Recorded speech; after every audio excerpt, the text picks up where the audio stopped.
Assalamualaikum warahmatullahi wabarakatuh.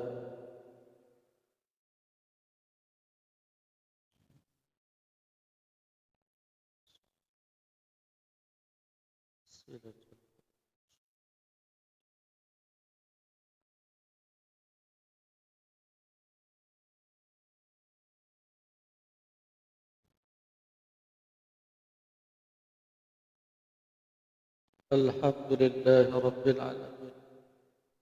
Allahumma salli ala sayyidina wa maulana Muhammad wa ala alihi wa sahbihi ajma'in, amma ba'd. Masyarakat muslimin, para jamaah yang dirahmati dan diridhai oleh Allah Subhanahu wa taala. Syukur alhamdulillah Allah Subhanahu wa taala masih memberikan taufik dan hidayah kepada kita pada kesempatan yang penuh dengan keberkahan ini. Allah Subhanahu wa taala menjadikan kita hamba-hamba yang bertakwa kepada-Nya, yang patuh kepada perintah, diberikan kesempatan untuk bersujud, menghambakan diri kepada Allah Subhanahu wa taala. Salawat ma'asalam kepada baginda Nabi Muhammad sallallahu alaihi wasallam serta sahabat dan keluarga sekalian. Rasulullah sallallahu alaihi wasallam pernah bersabda, alamatus syakawah arba'ah. Tanda orang-orang yang celaka itu ada 4 perkara. Celaka di dunia dan celaka di akhirat. Ini sangat penting untuk kita mengetahui supaya kita tidak menyesal pada ketika kita kembali menghadap Allah Subhanahu wa taala. Di dalam dunia, di dalam kehidupan yang kita lalui, di dalam kehidupan yang kita jalani, mungkin kita menganggap diri kita adalah orang-orang yang mulia. Apakah mulia di sisi manusia? Bahkan kita mengharap mulia di sisi Allah Subhanahu wa taala. Padahal kadang-kadang walaupun kita dimuliakan oleh manusia karena harta, karena pangkat dan jabatan, ataupun hal-hal yang lain, belum tentu menandakan bahwa kita juga dimuliakan di sisi Allah Subhanahu wa taala. Mulia di dunia, mulia di hadapan manusia, itu tidak bisa menjadi tolak ukur bahwa kita juga akan mulia di sisi Allah Subhanahu wa taala. Maka Rasulullah sallallahu alaihi wasallam jauh-jauh hari telah mengingatkan kepada kita umatnya, alamatus syakawah arba'ah.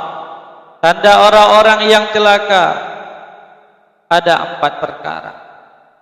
Bayangkan bagaimana seandainya Allah Subhanahu wa taala memberikan predikat kepada kita orang-orang yang syakawah, orang-orang yang celaka di akhirat. Hari ini kita masih bisa memperbaiki keadaan. Kenapa? Karena kita masih diberikan umur dan kesempatan oleh Allah Subhanahu wa taala. Kenapa penting?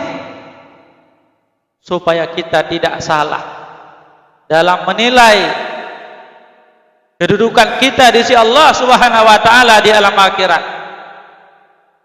Apa yang pertama kata Rasul? Tanda orang-orang yang celaka. Yang pertama kata Rasul, tanda orang-orang yang celaka adalah nisyatuz dzunubil madiyah. Melupakan dosa-dosa yang telah lalu. Wa huwa indallah mahfudah. Padahal di sisi Allah Subhanahu wa taala masih tersusun rapi catatan-catatan kelam dan dosa kita. Selama kita belum bertaubat, maka Allah Subhanahu wa taala belum menghapus catatan dosa dan noda maksiat yang kita lakukan kepada Allah.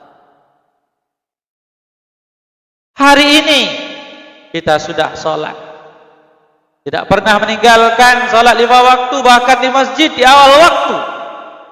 Tidak pernah meninggalkan baca Quran, berzikir, sedekah, dan amal ibadah yang lainnya. Apakah dosa-dosa yang telah lalu? Kita meninggalkan sholat 5 waktu mulai usia balik contohnya.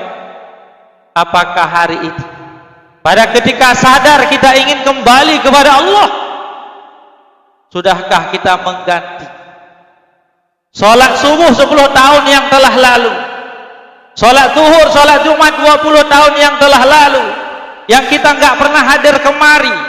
Hari ini kita diberikan hidayah oleh Allah Subhanahu wa ta'ala untuk hadir kemari. Mulai dari sholat subuh mungkin, sholat Jumat, sholat asar, maghrib, isya di masjid. Tapi Allah Subhanahu wa ta'ala belum menghapus dosa-dosa kita yang telah terdahulu.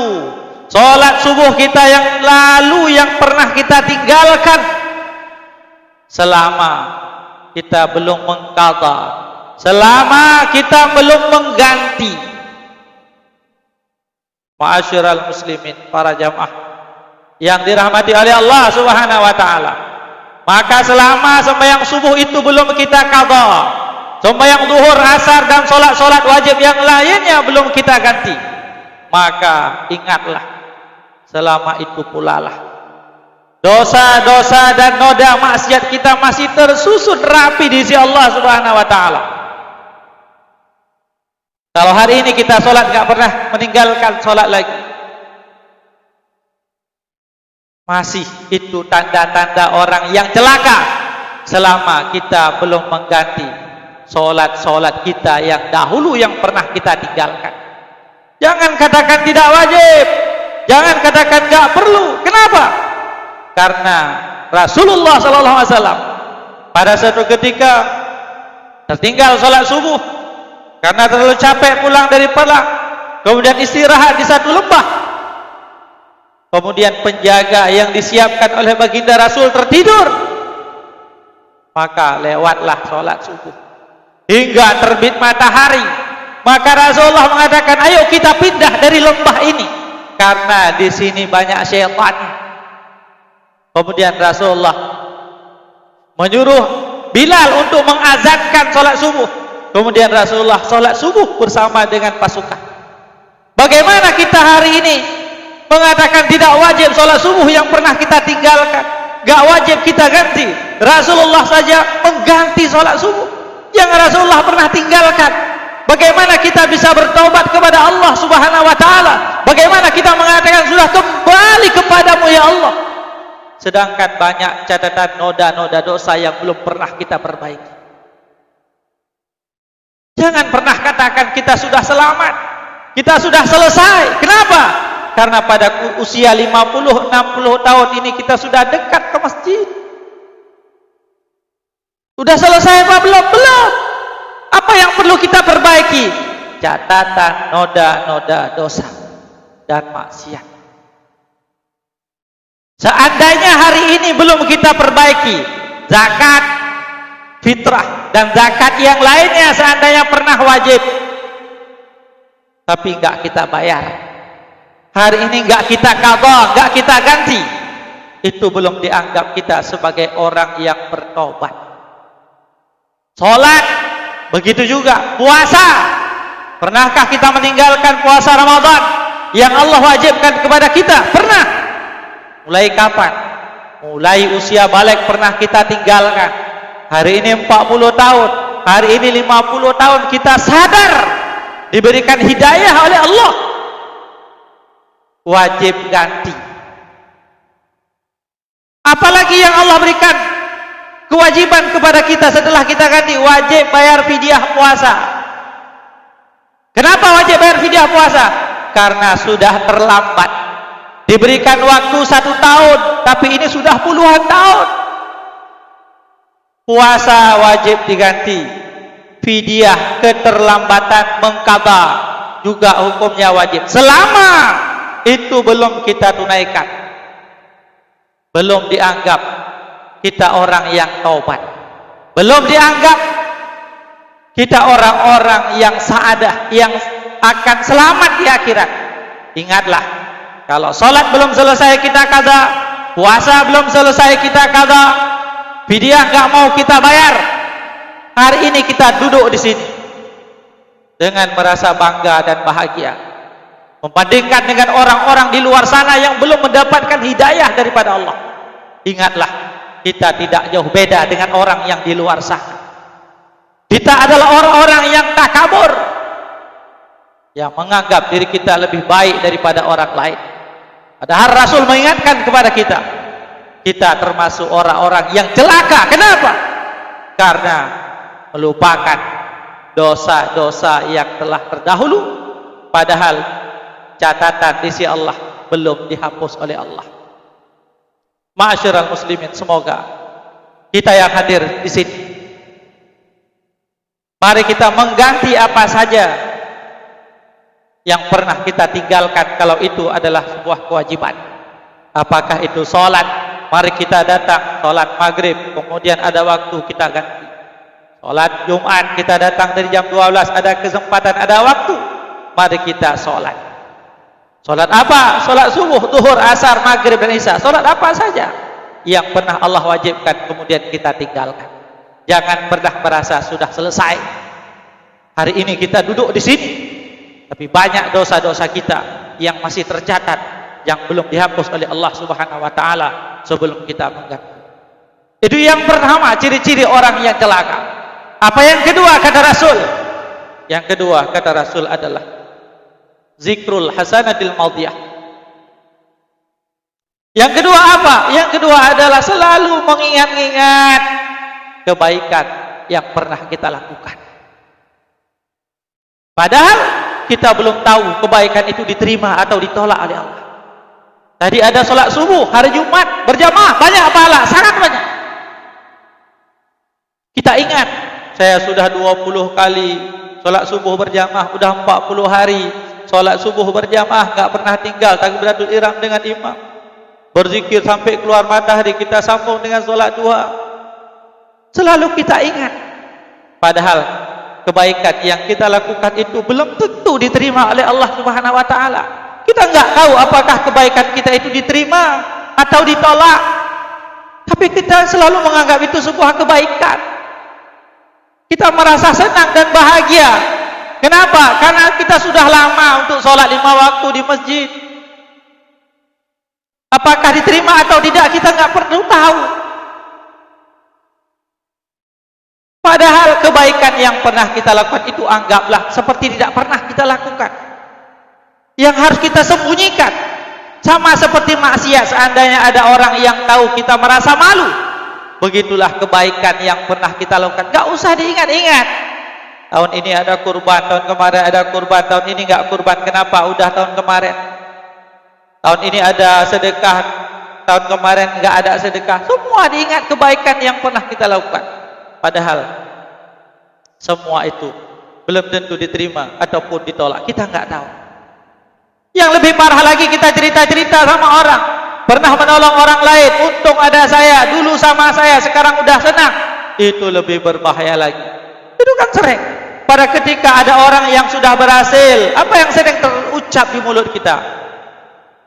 Sekarang, dulu kan saya yang bantu.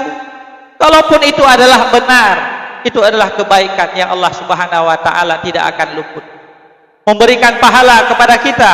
Tapi gara-gara kita mengungkit kebaikan yang pernah kita lakukan kepada orang lain, maka Allah Subhanahu wa taala menghapus kebaikan yang pernah kita lakukan tanpa kita sadari.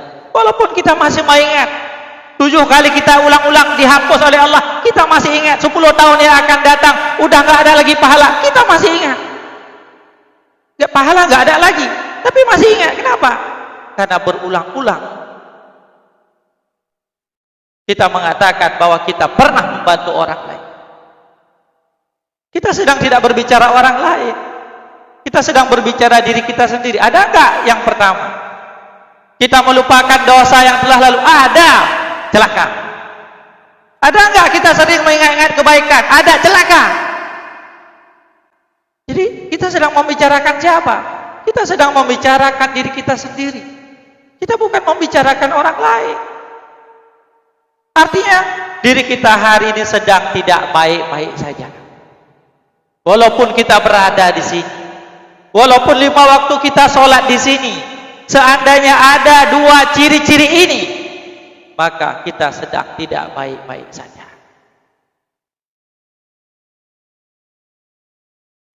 Yang ketiga, apa ciri-ciri orang yang celaka ataupun syakawah? Yang ketiga adalah wan nadharu ila man dunahu fiddin. Kita melihat kepada urusan dunia, kepada orang yang di bawah kita. Tidak ada sholat Jumat aja, lebih baik saya daripada orang yang lain. Orang lain Jumat aja enggak datang. Ada sholat maghrib aja, lebih baik saya daripada orang lain. Saya untung aja ada sholat maghrib. Orang mulai maghrib enggak ada, subuh, zuhur, asar. Jadi bandingannya dengan orang yang di bawah kita. Saya ada hadir ke pengajian sebulan sekali, lebih baik saya. Si Polat sebulan enggak ada sekali. Jadi selalu yang kita ambil ukurannya adalah kalau urusan agama itu orang yang di bawah kita. Tapi sebaliknya yang keempat, wan nadharu ila man fawqahu fid dunya. Kalau urusan dunia bandingannya yang di atas. Si fulan bisa seperti ini, saya juga harus bisa. Walaupun saya harus melanggar aturan Allah Subhanahu wa taala. Walaupun saya harus melanggar syariat Allah Subhanahu wa taala, selama bisa memuaskan hawa nafsu dan keinginan dunia saya akan melakukan apa saja. Sehingga nikmat yang Allah berikan kepada kita tidak kita syukuri. Kenapa? Kita selalu mengejar hawa nafsu. Diberikan mobil satu enggak cukup, diberikan rumah satu enggak cukup. Kenapa? Karena bandingannya ada orang yang lebih. Seandainya kita mau bersabar, seandainya kita mau bersyukur, maka yang diberikan oleh Allah Subhanahu wa taala itu cukup. Kenapa bisa cukup? Karena di akhirat semakin banyak harta, maka semakin besar pertanggungjawaban di hadapan Allah Subhanahu wa taala. Ingat Nabi Muhammad dengan Nabi Sulaiman masuk surga duluan Nabi Muhammad berapa? Setengah hari akhirat, enggak lama, enggak. Setengah hari akhirat itu berapa? 500 tahun. Gara-gara apa? Gara-gara Nabi Sulaiman banyak harta. Nabi Sulaiman diberikan kekuasaan, hartanya bersih. Tapi duluan Nabi Muhammad masuk surga 500 tahun. Itu yang bersih hartanya. Kenapa? Lama dihisapnya. Hari ini wahai bapak-bapak, para jamaah, ingatlah seandainya kita banyak harta, maka kita akan semakin lama diperiksa oleh Allah. Hari ini kita bangga punya harta banyak, kita bisa memberikan kepada 7 keturunan anak dan cucu kita. Tapi di akhirat kita menyesal punya banyak harta, apalagi di dalamnya ada harta haram, ada harta syubhat. Na'udzubillah, summa na'udzubillah. Kita akan menangis. Mulai kapan? Mulai Allah Subhanahu wa taala memasukkan kita ke alam barzah. Disitulah kita baru menangis. Disitulah kita merintih, memohon kepada Allah Subhanahu wa taala. Ya Allah, kembalikan diriku ya Allah, walaupun sesaat ya Allah, untuk aku bersihkan harta dengan bersedekah ya Allah. Tapi hari ini kita enggak sadar, harta orang kita zalimi, harta orang kita ambil, kita enggak merasa bersalah. Kapan itu akan terjadi? Pada ketika kita kembali ke alam barzah menghadap Allah Subhanahu wa taala. Maka 4 macam tadi semoga kita bisa kita perbaiki seandainya ada di antara 4 macam tersebut. Yang pertama, jangan pernah melupakan dosa yang telah terdahulu, karena itu enggak pernah dihapus oleh Allah Subhanahu wa taala sebelum ada taubat. Yang kedua, jangan pernah mengingat kebaikan-kebaikan yang pernah kita lakukan, karena itu belum tentu diterima dan kita nggak tahu apakah itu ditolak atau tidak. Yang ketiga, jangan pernah menjadi pembanding. Tolak ukur adalah masalah akhirat kepada orang yang di bawah kita. Kenapa enggak kita lihat para aulia, para ulama, bahkan para nabi yang diberikan iman yang sempurna oleh Allah Subhanahu wa taala. Dan satu lagi yang terakhir yang paling penting, jangan pernah melihat ke atas kalau itu masalah urusan dunia, karena tidak akan ada syukur yang Allah berikan di dalam hati kita. Wallahu a'lam bishawab. Sekarang kita masuk dalam rukun dua al-khutbah.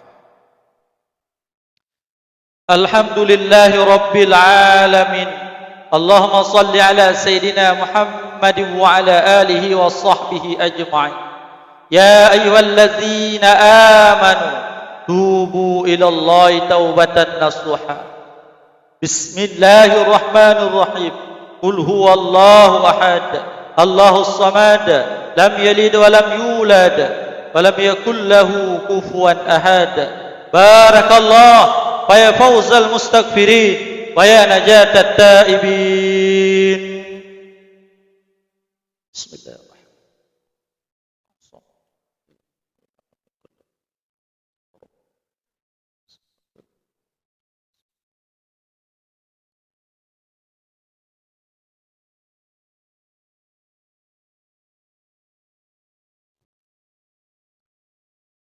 Alhamdulillahi rabbil alamin. Allahumma salli ala sayyidina Muhammadin wa ala alihi wa sahbihi ajma'in. Ya ayyuhalladzina amanu tubu ila Allahi taubatan nasuha. Bismillahirrahmanirrahim. Qul huwallahu ahad, Allahus samad, lam yalid wa lam yulad wa lam yakul lahu kufuwan ahad. Allahumma ighfir lil muslimina wal muslimat والمؤمنين والمؤمنات الأحياء منهم والأموات برحمتك يا أرحم الراحمين. ربنا هب لنا من أزواجنا وذرياتنا قرة أعين واجعلنا للمتقين إماما. اللهم اختم أعمالنا يا الله بحسن الخاتمة ولا تختم علينا يا ربنا بسوء الخاتمة. ربنا آتنا في الدنيا حسنة وفي الآخرة حسنة وقنا عذاب النار ولذكر الله أكبر والله يعلم ما تصنعون.